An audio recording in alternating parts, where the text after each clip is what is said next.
Yup. Have you ever looked at a company that loses millions of dollars every year, has never made a profit, and somehow is worth billions? You sit there like, who's buying this? Then you find out a bunch of venture capitalists give them 200 M's. And suddenly the company has an office with a ping pong table, free kombucha, a meditation room, and a dog named Biscuit. Meanwhile, the company is still losing money, and somehow everybody has a job. Everybody has stock options. Everybody is wearing Allbirds. And everybody is talking about disruption. Welcome to the millennial economy. Because here's the thing, venture capital didn't just fund startups, it helped fund an entire lifestyle. It changed how a generation thought about work, money, housing, technology, success, and even what a normal job was supposed to look like. And if you grew up during the rise of Facebook, Uber, Airbnb, WeWork, DoorDash, Instagram, and a thousand different startups with names like Finley, Zap, Cloudly, and Karma, then congratulations. You lived through one of the biggest experiments in modern capitalism. So today we are talking about how venture capital funded millennials. Let's get into it. All right, y'all. Let's start with this one. Point one: cheap money created startup gold. Cheap money created a startup gold rush. You got to understand where all this money came from. For years, investors were looking for places to put capital, and when interest rates were low, the returns available from safer investments weren't exactly blowing anybody's hair back. So investors started looking for bigger returns, enter venture capital. The basic idea is pretty simple. A venture capitalist gives money to a young company. The company tries to grow really fast, and then the company becomes the next Google, Facebook, or whatever the next giant is. The investor potentially makes an enormous return. But here's the catch: most startup unfortunately fail. So venture capital isn't about finding companies, right, that are guaranteed to succeed. It's about making enough bets that one giant winner can potentially make up for all the losers. And when enough money starts flowing into startups, something interesting happens. Suddenly, a 25-year-old can say, "I have an idea," and somebody might actually give him $10 million. Bruh, I couldn't even get a credit card limit that high, and this guy just pitched um, Uber, but for dog walking and got funded. Crazy, right? All right. So point number two, I'll go with the millennials got sold the startup dream. Now, this is where millennials come in because a huge part of this generation came of age. During the explosion of the internet, they watched companies like Google, Facebook, Amazon, and later Uber and Airbnb turn technology into enormous fortunes. And the message was pretty clear. You don't necessarily need to work at the same company for 40 years, climb the corporate ladder, and wait for a gold watch. You can start something, build an app, launch a website, create a platform, become an entrepreneur, raise funding, scale, and exit. Become a millionaire and maybe become a billionaire. The old career path was college, job, promotion, house, retirement. The new fantasy is now, well, the new fantasy was college, startup, seed round, Series A, Series B, Series C, IPO, Lambo, okay, and maybe not a Lambo, but you get the idea. And for a generation entering adulthood, that was incredibly powerful because suddenly entrepreneurship wasn't just something a small group of business owners did; it became a culture. All right, so for point number three, I'll go with then venture capital, or we can say then VC started funding the lifestyle. Here's where things get really interesting. Venture capital or VC wasn't just funding companies, it was funding consumer behavior. Think about it. A startup raises money. The startup wants users, so it spends money to acquire users. And sometimes those users get ridiculously cheap products or services. Uber wants you to use Uber discount. DoorDash wants you to order food coupon. A streaming company wants you to subscribe Free trial. A fintech company wants your bank account. Here's $100 for just signing up. A mattress company wants you to buy a mattress online. Don't worry, you can return it within you can return it in 100 days.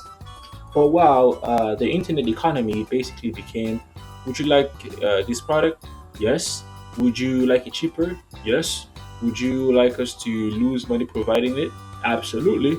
And consumers, they loved it because VC was effectively subsidizing convenience. You got food delivered, cars arriving at your door, cheap rides, cheap subscriptions, cheap online shopping, and services available with approximately 4 taps. That's not nothing. It changed what people expected from businesses. Okay, so for point number four, I'll go with: the startup employee became a new kind of worker. But it wasn't just consumers. Millennials also became startup employees, and startup culture was different, very different. You weren't just an employee; you were a team member. You weren't just working late; you were building. You weren't just answering emails at 10 p.m. You were moving fast. And if the company had free lunch, free snacks, beer on tap, a rooftop, and an office dog, you might even convince yourself this is awesome until you realize you're 29, working 65 hours a week, and your compensation includes potential. But here's the part people forget. A lot of startups offered employees some traditional companies. Uh, a lot of startups offered employees something that traditional companies didn't always provide, which is the possibility of upside. Things like stock options, equity, the dream that if this company takes off, you could actually benefit. And that dream was powerful. Because instead of just being told, oh yeah, work hard and maybe you get promoted, you were told, work hard and maybe we'll all get rich together. That's very different. That's a very different psychological deal. Point five, I go with: then came the unicorn. Now, at some point, the startup world stopped being satisfied with millions. We wanted billions. A private startup valued at over $1 billion became known as a unicorn. Suddenly, everybody wanted to be one. Raise money, hire people, grow users, raise more money, hire more people, grow even faster, raise even more money, and the valuation goes up all the way through the roof. And here's the weird part: sometimes the company could become more valuable without actually becoming profitable. I know. Because investors were betting on future growth, future customers, future revenue, future everything. It was basically, trust me, bro, the future is going to be insane, y'all. And sometimes they were right, but sometimes the future arrived and said, hell to the no, no, no. Alright, point six, I'll go with: WeWork showed the world the problem. And then WeWork happened. Now, to be fair, WeWork wasn't simply a story about millennials. It was a much bigger story about venture capital, startup culture, corporate governance, and the obsession with growth. But it became a perfect symbol. A perfect symbol. The pitch was seductive. Take office space, make it cool, make it flexible, build a giant global company, and change the way people work. All right, so investors poured in billions like into the company. The valuation exploded. The founder became a celebrity. Everybody was talking about the future of work. Then reality showed up. It smacked them in the face. The company had enormous expenses. Questions emerged about its business model and leadership. The attempted IPO fell apart. Suddenly, everybody was asking the question: they probably should have asked earlier. Wait, how does this company actually make money again? That's an important question, especially when you've been giving a company billions of dollars. All right, and point seven, we can go with: millennials also got funded through the gig economy. Now, here's the part that's really complicated. VC created enormous opportunities, but it also helped create an economy where more people worked on demand. Uber, DoorDash, Instacart, and countless other platforms, connecting people with customers, and for some people that was incredibly useful. You can turn on an app, worked, work when you want it, and make money with, with relatively low barriers to entry. Sounds great, but there's another side. You weren't necessarily getting a traditional salary. You had to manage your own time, your own expenses, and often your own risk. So basically, traditional benefits. Well, you weren't necessarily getting traditional benefits in a way. So the same technological revolution that gave millennials more flexibility also gave many workers more economic uncertainty. And that's one of the biggest contradictions of the venture capital economy. It promised freedom, but sometimes freedom just meant you are now responsible for everything. Shite. All right, point eight. We can go with the housing problem didn't get funded away. And then we get to housing, and this is where the millennial dreams starts getting really interesting because you could have a startup job, a tech salary, stock options, a side hustle, a fancy laptop, and still be looking at an apartment listing thinking, who the hell is paying 2,700 for this?